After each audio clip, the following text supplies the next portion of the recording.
Tapi menariknya mungkin Gila, kalau ada Padang Jazz Festival keren juga ya Bang. Nah, itu gimana tuh? Nah, Pada dasarnya kan seni itu berangkat dari realitas kehidupan kan. yang karya musiknya Nyek Datuk itu gimana tuh? Iya dulu pas Atau ada SMA. ide, ada Wah ini ide. balik saya di interview ya Bang. Ruang-ruang ini mestinya didorong jauh lebih berkembang ya.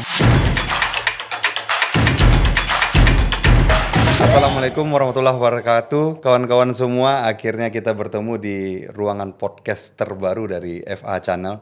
Dan alhamdulillah ruang podcast ini kita persiapkan lebih kurang 3 bulan. Hari ini adalah episode pertama ya. Pertama dari FA Podcast. Namanya nanti kita akan bahas apa yang bagus dan mungkin juga kawan-kawan yang kreatif bisa memberikan saran masukan di komentar kira-kira nama apa untuk channel ini. Intinya ini adalah channel yang insya Allah mendidik. Yap. Nah kawan-kawan semua, saya hari ini bersama dengan sahabat teman lama Bang Rizal Tanmenan. Apa kabar Bang? Baik, alhamdulillah. Iya. Assalamualaikum. Waalaikumsalam warahmatullahi wabarakatuh. Bang Rizal ini dulu kami sering berkolaborasi. Terkhusus ketika saya masih menjabat menjadi wali kota Padang Panjang. Jadi kita sering berkolaborasi dalam beberapa kegiatan di Padang Panjang Art Festival. Dan waktu itu dengan seniman-seniman lukis. Ya. Ini Sumatera Barat yang sudah go nasional tentunya. Dan saya mengetahui Bang Rizal ini adalah salah satu etnomusikolog begitu ya. Karena beliau adalah salah satu lulusan atau jebolan dari Institut Seni Indonesia Yogyakarta. Betul. Dan hari ini kita akan menggali, karena saya mengetahui bahwasanya Bang Rizal ini pun juga membuat sebuah ruang kreatif bagi masyarakat dan juga seniman Kota Padang. Namanya apa Bang? Gudang Menata. Gudang Menata ya. Dan ini menarik ya. Karena memang berbasiskan community, seni, masyarakat dan ruang workshop. Dan ruang workshop sendiri. Nah, tapi sebelumnya mungkin kawan-kawan yang penasaran tentang siapa sosok Bang Rizal. Mungkin diceritakan dulu nih Bang, ya kan? Kenapa sih mau menghabiskan energi tanda kutip, mohon maaf ya, menghabiskan energi untuk membuat sebuah ruang kreatif untuk anak-anak muda ataupun seniman yang ada di Kota Padang ataupun Sumatera Barat pada umumnya. Background Abang sebenarnya apa sih Bang? Ya kita sapa dulu. Halo semua, saya mau manggil Bang Fadli, tapi saya biasanya manggil ini Nyek Datuk karena beliau pengulu atau ketua kaum gitu. Nah, saya punya basis etnomusikolog. Etnomusikolog itu percampuran dari etnis, musik dan disiplin ilmu. Jadi disiplin ilmu tentang musik bangsa tepatnya. Jadi keseimbangan antara musik dengan budaya bangsa tertentu. Dan tamatan mana dulu Bang? ISI Yogyakarta. Institut Seni Indonesia Yogyakarta itu di etnomusikologi Fakultas Seni Pertunjukan. Fakultas Seni Pertunjukan. Jadi melihat peluang bahwasanya ilmu-ilmu seni bisa diterapkan di kampung halaman gitu. Nah, itu jadi menarik gitu. Nah, jadi perkembangannya sampai ke sini itu mengelola ruang yang kita namakan dengan Gudang Menata. Gudang Menata. Ya, Menata. Tapi sebelum kita mendalami tentang Gudang Menata nih, Bang Rizal, sebagai seniman pertunjukan, bagaimana Bang Rizal melihat sekarang ruang-ruang yang ada di Sumatera Barat pada khususnya? Untuk hari ini itu udah ada kemajuan walaupun secara kuota ruang-ruang itu kurang ya. Tapi seni pertunjukan Sumatera Barat itu memang menjadi perhitungan ya. Kalau kita lihat bagaimana hasil karya kawan-kawan di seni pertunjukan gitu. Nah, jadi kita bisa melihat bahwasanya dorongan berkarya, dorongan berkreativitas, dorongan berkesenian dalam konteks seni pertunjukan itu sendiri itu udah sangat pesat majunya gitu loh. Apalagi dicampur dengan atau kita mengikuti zaman hari ini dengan teknologi dunia digital dan seterusnya gitu loh. Nah, kerja-kerja kolaborasi yang dilakukan kawan-kawan seni pertunjukan di Sumatera Barat bisa dibilang jauh lebih pelebarannya pelebarannya terus ya tentunya jauh lebih hidup gitu. Yang saya lihat seperti itu di seni pertunjukan. Mungkin bagi kawan-kawan yang bertanya nih, saya juga ingin bertanya langsung nih kepada Bang Rijal. Seni pertunjukan ini luas kan ya? Luas. Jadi luas kalau sekali. bisa Abang definisikan seni pertunjukan yang seperti apa? Apakah ini teatrikal atau ini meliputi segalanya? Teater juga, pertunjukan musik juga, atau apakah ini himpunan dari beberapa entitas keilmuan tadi atau tidak? Kalau kita lihat secara dasar itu seni pertunjukan itu umumnya seni tari, seni musik dan seni teater gitu. Nah, sekarang perkembangannya sangat jauh ya karena ada pertukaran atau pertemuan dengan disiplin ilmu seni yang lain. Ada juga ilmu seni media juga gabung di sana. Sekarang juga sebaliknya seni pertunjukan juga merambah ke seni-seni lainnya gitu loh. Nah, keterlibatan seni rupa juga ada, seni visual, audiovisual kayak gitu. Nah, bahkan juga ada gabung dengan seni seperti animasi 3D, 3 dimensi maksudnya, 2D juga kayak gitu. Nah, jadi seni pertunjukan itu hari ini sangat luas sekali gitu loh. Dan kita memang agak kaget ya ketika belajar secara akademis melihat seni pertunjukan itu. Kalau di kampus itu ada seni musik, seni etnomusikologi, seni teater, pedalangan, karawitan kayak gitu. Nah, tari juga kayak gitu. Nah, sekarang itu udah campur. Nah, itu mungkin karena ada istilah kontemporer dan seterusnya kayak gitu. Nah, seni pertunjukan jadi sangat luas dan sekarang bisa kita temukan bahkan seni pertunjukan itu di luar akademis itu masuk ke ranah pariwisata. Nah, iya. Saya lihat di negara-negara maju lainnya, di Indonesia juga banyak ya. Kalau kita lihat, ada banyak. Ya, di mana mereka mempertunjukkan ya, apakah itu seperti contohnya di Singapura saya pernah melihat ada Science Art Museum. Jadi di sana ada pertunjukan digital ya bagi para pengunjung dan juga ada pertunjukan seni tari yang ditampilkan melalui media proyeksi di tengah danau buatan mereka yang diproyeksikan di water fountainnya begitu. Ya, saya rasa menarik ya. Jadi mungkin seperti yang Abang bilang tadi, ini ruangnya sebenarnya sangat luas. Sangat luas. Ya. Udah nggak ada batasan ya. Bisa masuk ke titik-titik kerumunan seperti pasar atau masuk ke warga gitu kan di kampung-kampung dia begini. Ya, menarik. Mungkin ini sama seperti yang kita garap dulu kali ya. Padang Panjang Art Festival Padang Panjang Art Fest itu menarik itu. Ada seni lukis. Ada seni lukis, ada seni pertunjukan terakhir juga ada seni ya. pertunjukan, ada tari. Ada tari, ada musik juga kan. Malah waktu itu pernah ada tari, musik, lukis pada satu karya. Ya, yang betul. Terakhir itu betul, dengan sama Pak Hamzah ya. Iya. Dan saya dulu dengan Bang Arizal. Nanti insya Allah kita undang juga di itu, podcast ini nanti menarik ya. Itu. Insya Allah. Iya. Nah, berangkat dari situ, dari pengalaman Abang yang sudah berkolaborasi secara nasional, internasional saya baca ya. Nanti mungkin bisa sedikit Abang jelaskan juga dengan siapa-siapa saja. Kenapa bisa melirik ruang kreatif seperti Gudang Menata? Dari ruang kita bisa kayak dalam tanda petik kita bisa bersilaturahmi dengan para kreator. Kalau Gudang Menata itu tuh kan berfokus kepada labor terbuka atau ruang proses kreatif itu yang melihat perlintasan antara seni dengan masyarakat dengan ruang workshop. Untuk inkubasi para pengkarya purna waktu. Nah, jadi kita memang melihat kalau dari Padang khususnya atau Sumatera Barat secara umum itu kan bergeliat di kesenian itu sangat banyak gitu. Nah, bagaimana caranya kita itu bisa menggali lebih dalam tentang artistik, tentang estetika karya, tentang justru bahkan tentang aktivisme dan gerakan seni itu sendiri. Dari ruang itu kita mengharapkan ada hubungan timbal balik antara karya-karya yang disajikan di tengah-tengah masyarakat dengan pencapaian dari kreatornya sendiri.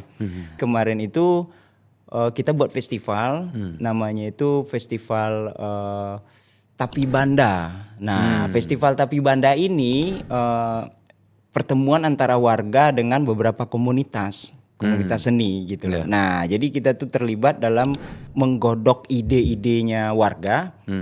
Lalu dituangkan dalam panggung gitu loh. Nah, di Gudang Menata itu sendiri juga ada program yang kita sebut, pertama namanya itu Siasat Arus, yang kedua itu Tutur Karena. Nah, di dua program inilah keterlibatan banyak seniman, keterlibatan banyak kreator, keterlibatan lintas komunitas juga. Ada pertunjukan, ada musik, ada seni media, ada seni rupa, seni street dance. Gitu ya, seperti itu. Nah, kawan-kawan banyak ngumpul di sana gitu loh. Ini menarik sekali ya, bagaimana ide-ide pertunjukan seni dikolaborasikan bersama-sama dengan warga. Dan mudah-mudahan ketika ini terekspos dengan baik juga bisa bekerja sama insya Allah nanti dengan kota kan ya. Amin, karena amin. seharusnya pertunjukan seni itu memang harus berasal dari grassroots itu sendiri. Iya, betul. Bener nggak Bang? Betul. Seperti apa yang mungkin dieksplor sekarang, mungkin seperti ya success story di Bali, di Yogyakarta.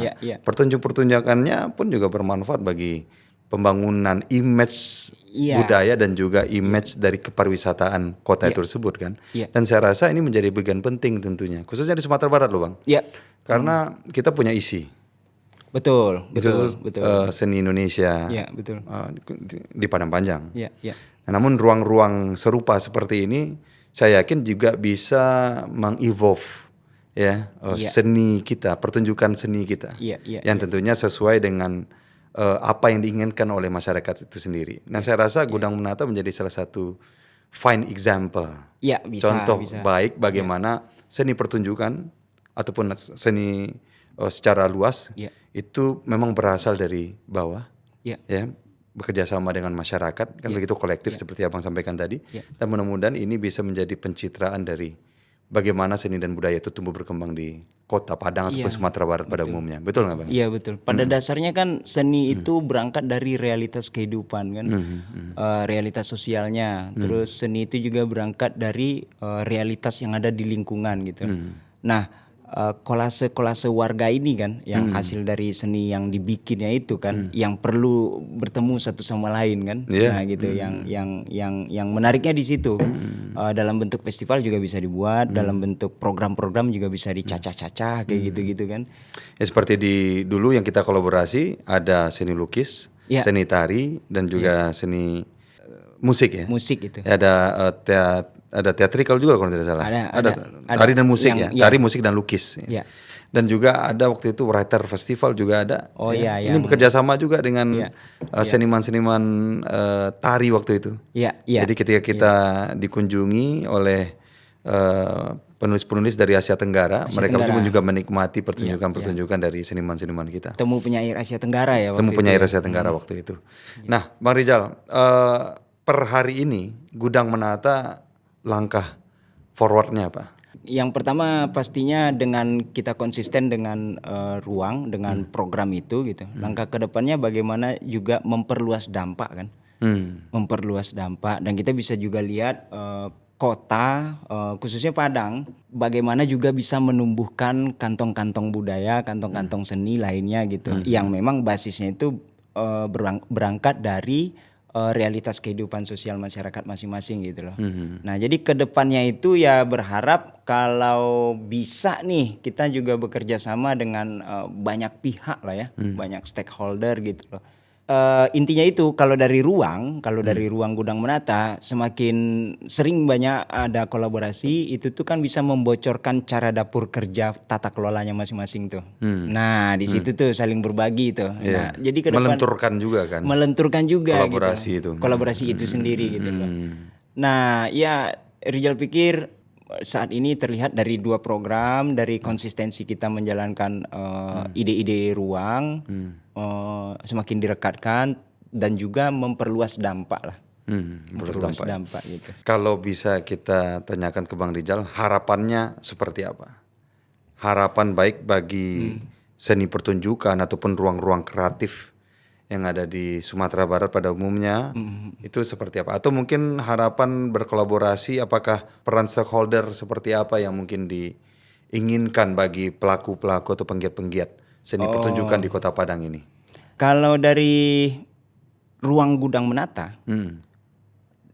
harapannya dengan seni pertunjukan yang ada di Padang aja dulu khusus ini, itu harapannya bisa jauh lebih pesat berkembang kayak gitu kan. Nah kalau dari Gudang Menata terhadap stakeholder gitu loh, ruang-ruang ini mestinya didorong jauh lebih berkembang ya. Nah dalam konteks mungkin bisa bekerja sama membuat sebuah bentuk kolaborasi atau memperbanyak program-program yang relevansinya dengan kemajuan kota. Nah, yang relevansinya dengan kemajuan kota. Kita punya banyak aset kan di Padang itu sendiri. Terus tentu secara timbal balik kita melihatnya. Nah, begitu juga dengan kota sendiri atau stakeholder itu juga mempunyai cara tersendiri yang berbasis budaya gitu, yang berbasis seni gitu loh. Nah, kaitannya nanti kan dengan seni pertunjukan itu jadi hidup gitu kan.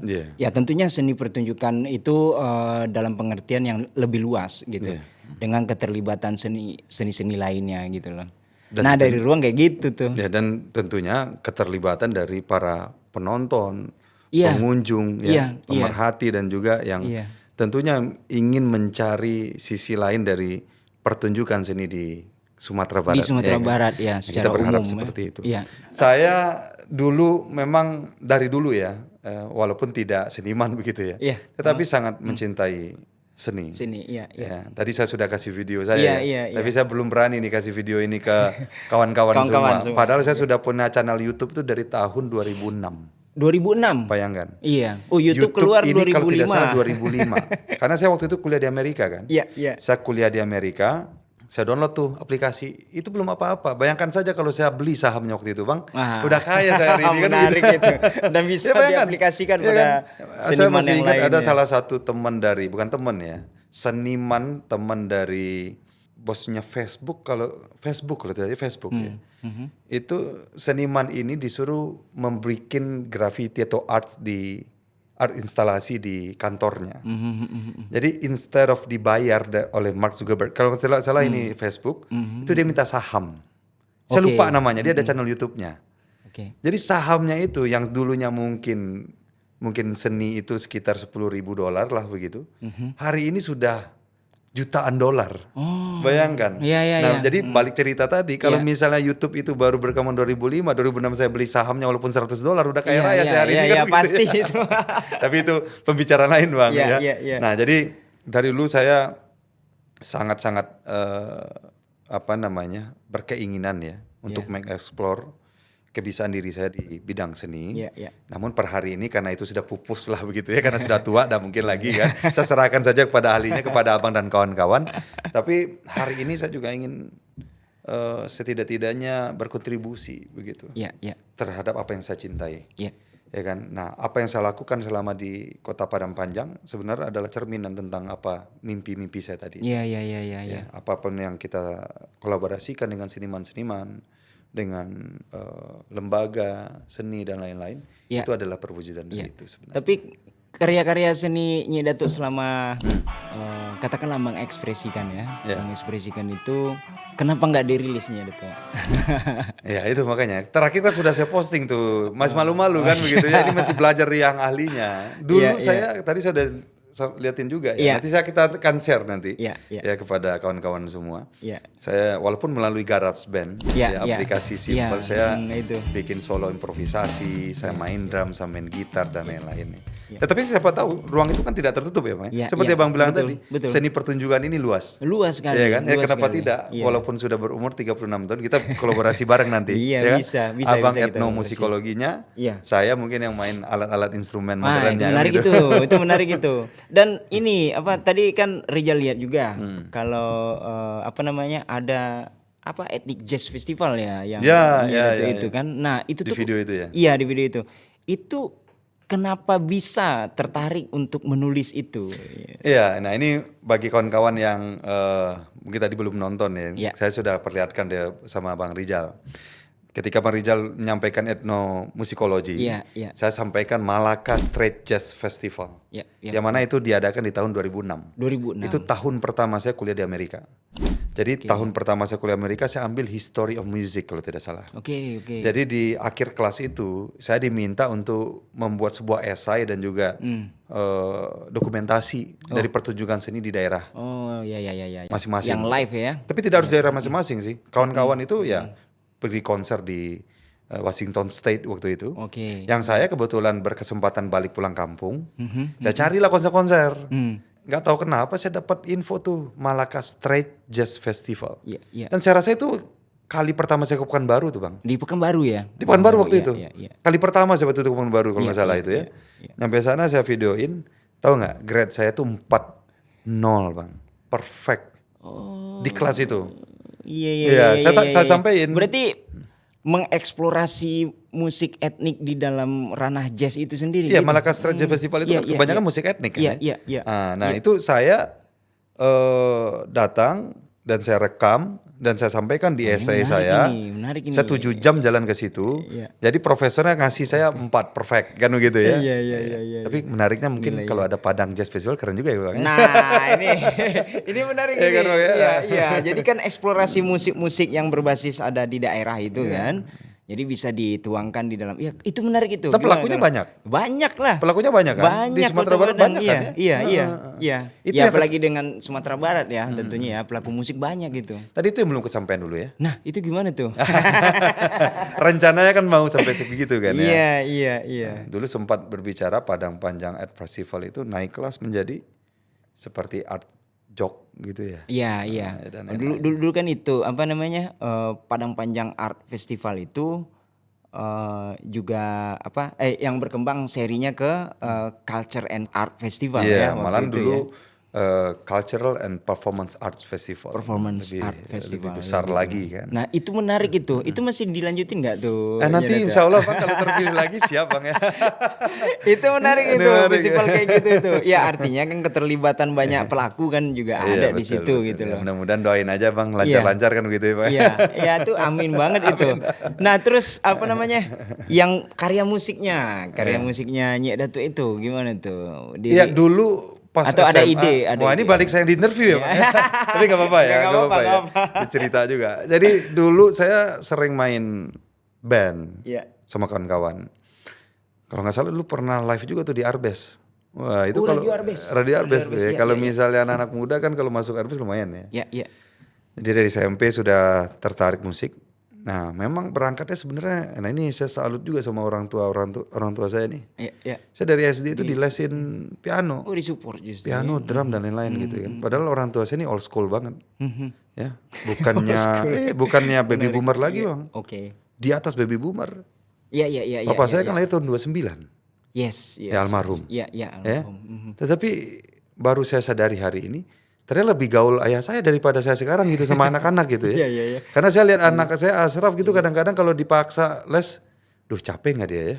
Ya kan? Iya. Atau tersita nggak waktunya ya? Iya. Tapi saya ingat sekali memori dulu itu, Papa menanamkan itu dari kecil. Ini menarik ini kalau justru didorong ke kursus gitu ya. Iya. Nah jadi kenapa tadi Rijal yang nanya sama Nyek Datuk gitu loh. Nah kan tentunya sebagai tokoh Nyek Datuk juga dilihat dari perspektif yang Siap. yang jauh lebih apa ya, jauh lebih kemampuan-kemampuan yang ada di bidang seni kan tentunya itu yang dilihat kan. Masih belajar sih Bang, enggak juga Dinamis bisa gitu sih. loh. Tapi itu menarik itu. Iya. Itu menarik itu. Ya kalau dulu kan waktu di kuliah kan ternyata kan nggak cuma skill kan waktu itu kan.